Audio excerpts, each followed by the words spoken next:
Well, we continue with that story about the United Kingdom preparing for its new Prime Minister to take office at 10 Downing Street. Rishi Sunak replacing outgoing Prime Minister Liz Truss. But we just told that Liz Truss has just had a meeting with King Charles III, and our international editor is joining us now, Sophie Mukwena. Sophie, just about this meeting between Liz Truss and King Charles III. When she was appointed, she met the Queen, Elizabeth II, who has now passed on. What's the significance of this meeting? Well, today, finally, Liz Truss will hand over her resignation to the King Charles III, and therefore, immediately you'll see a convoy of cars leaving 10 Downing. That will be Sunak going to Buckingham Palace, where he is going to meet the King. It is only then you will then say that he is the Prime Minister of United Kingdom.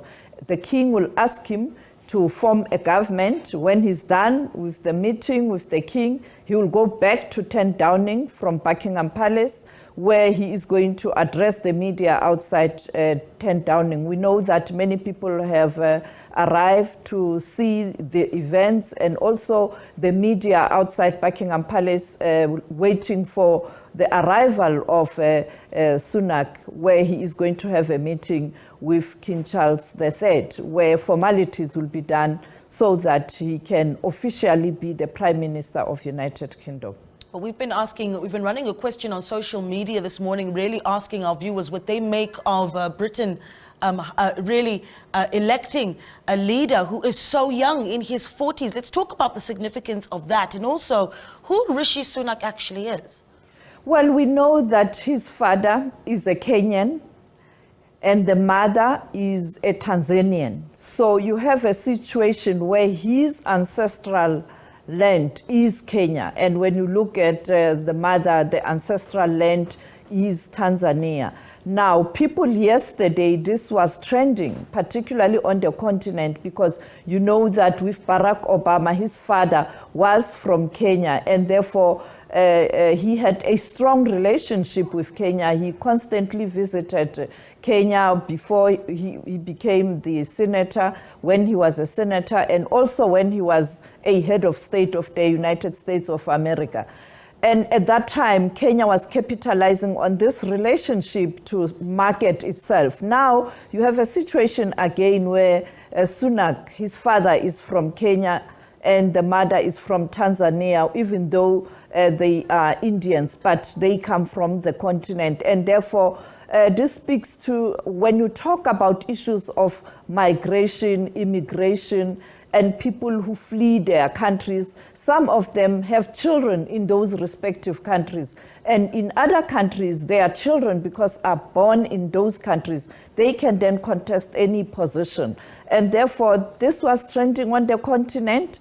But in terms of the United Kingdom, there was a mixed reaction. You know, those right-wing forces and the real conservative were also critical about that particular history. You then have the socialists who are also critical of his character in terms of his profile as a businessman, very rich, the first richest prime minister, but also a friend to the big companies and corporates.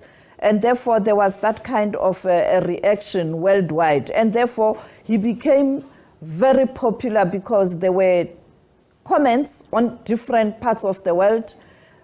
On the continent, in Africa, people talking about his links with Kenya and Tanzania. In Asia, people talking about his links as an Indian origin.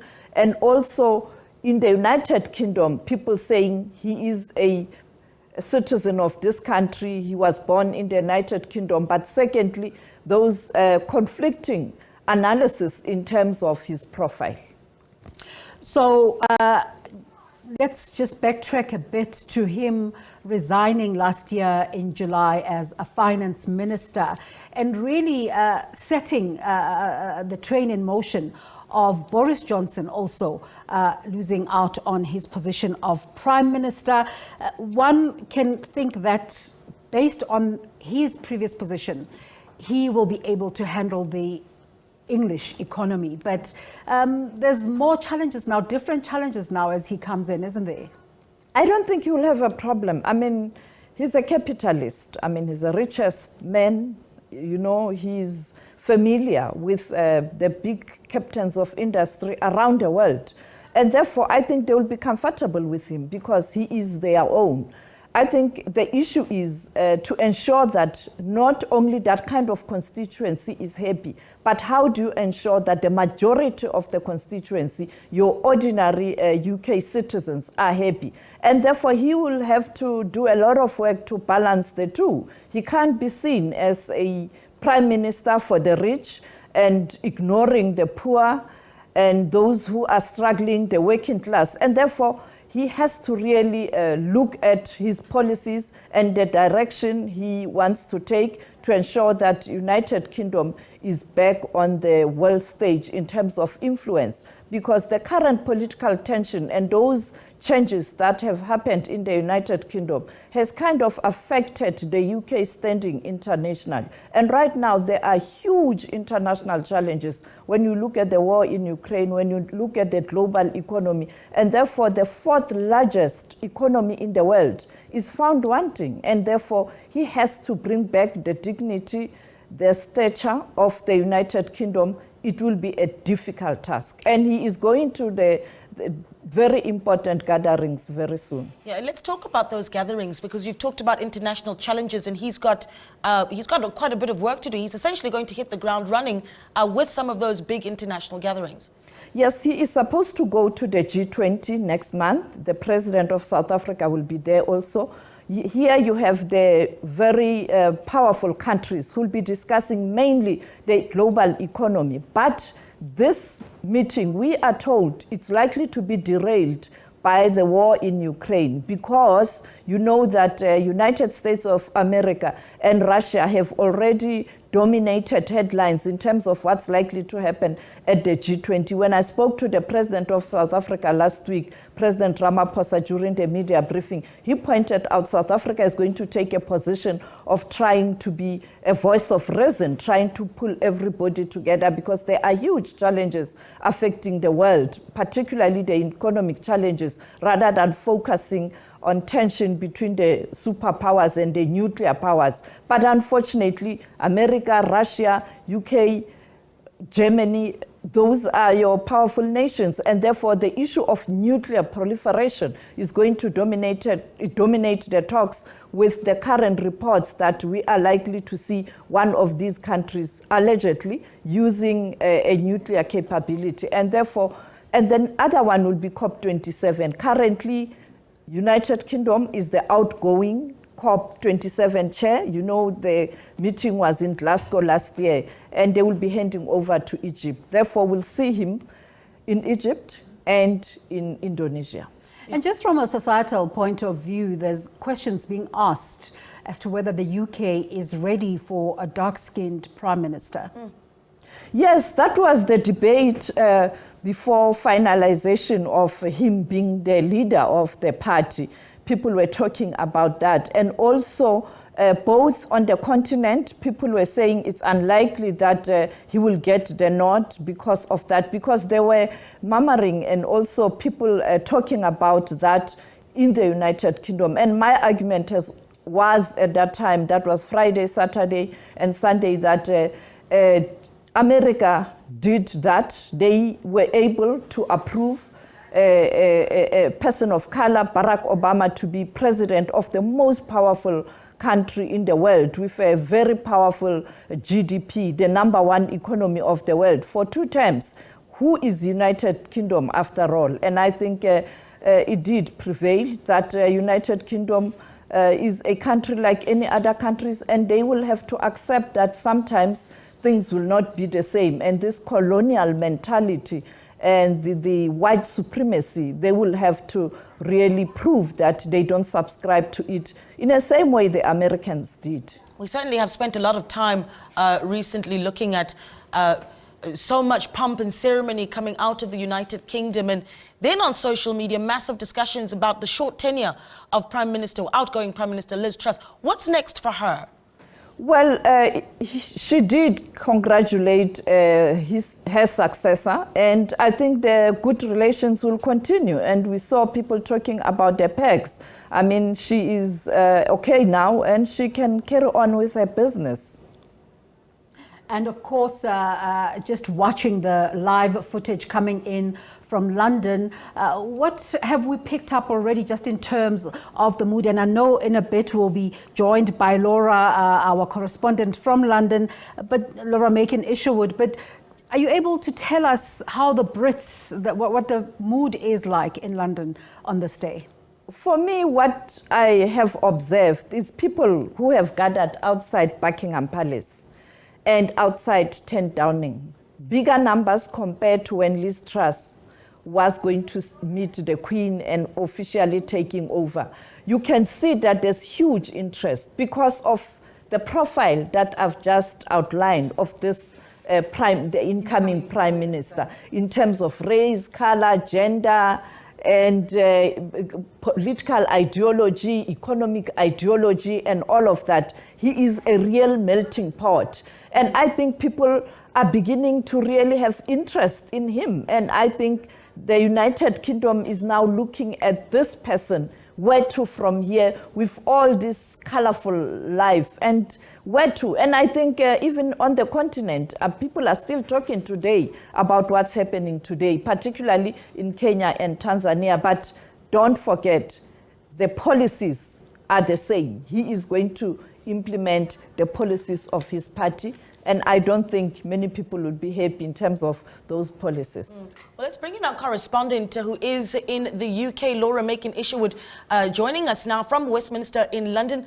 Laura, a good morning to you. Tell us what you've seen and where we are right now in the very busy itinerary that King Charles III has today. Yeah, it's a very busy day for the King today, and of course for everybody in Downing Street as well and around Westminster. We've already seen in the last sort of 15 minutes or so Liz Truss, the outgoing Prime Minister, standing on the steps of Downing Street at that famous lectern that we've seen outside that black door time and time again over the last few weeks, making that statement, saying her goodbye to the nation. She said that it was her greatest honour to serve as Prime Minister. She said that the UK should be bold moving forward, that it needs to be bold in order to continue to weather the storm. She says that the country is battling. She spoke about the things that she said she'd achieved, including helping thousands of households with their energy bills. Of course, that cost of living crisis that the UK is going through at the moment, one of the key issues that Rishi Sunak is also going to have to tackle when he takes office. We've then seen Liz Truss, after making that speech, leaving Downing Street alongside her husband and her two daughters as well. And Liz Truss will now head to the palace to meet with King Charles III. There she will effectively hand in her resignation formally. The King is expected to accept that. And then afterwards, Rishi Sunak, the incoming Prime Minister, will follow into the palace behind her. And there he will be asked by King Charles III to then form a new government, accepting that request by Rishi Sunak to then lead the country. Laura, of course, this incoming Prime Minister doesn't come in through an election. What's the sense, just on the ground, about how the British people are feeling about this incoming Prime Minister? Well, this is the third Prime Minister that we've had in the United Kingdom in the last 7 weeks. We've seen, of course, Boris Johnson, he left, Liz Truss took over. That was through a leadership contest among the Conservative Party, not a general election where the entire population would be able to vote. Just Conservative Party members had their say then. And now we've got another Conservative leader, the third in the space of 7 weeks, in Rishi Sunak, that has also been decided by a leadership contest by the Conservative Party. And with Rishi Sunak as well, he was effectively uncontested. We knew that Penny Mordaunt was another MP that wanted to throw her hat into the ring. She declared that she wanted to try and get that top job, but she didn't get the necessary support from MPs in order to make it through to that ballot. It was only Rishi Sunak who had the wealth of support from the MPs to say that he would be able to unite the party and bring them forward. So Rishi Sunak now goes into number 10 without a general election. There are some arguments, of course, by supporters of other members of Parliament, not least Boris Johnson's supporters, saying that he's got a tough job. He's going to have to unite the Conservative Party, but also the general population as well. And then the opposition party, Labour, are calling for a general election. They're saying that actually the public need to decide who they want in Downing Street after a lengthy period of control by the Conservative Party. We've seen in the polls that Labour are actually streaking ahead when it comes to opinions among the public. And that is why Labour and other opposition parties really want this general election to take place. At the moment, though, the Conservatives are hanging on. Laura, it's Sophie here. I just want to find out, when you look at the reaction globally, many people have stories.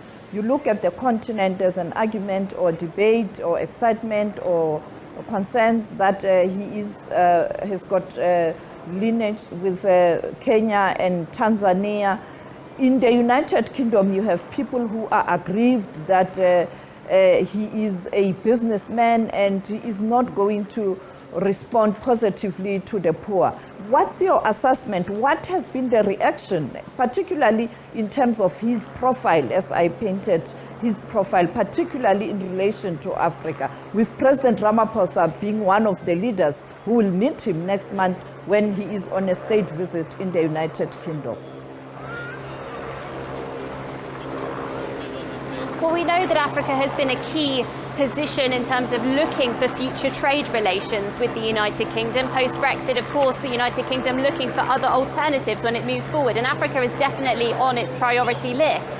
And Rishi Sunak, while he's of Hindu origin, and there's a lot of celebrations in India at the moment, his parents were actually born on the African continent, so he has links specifically.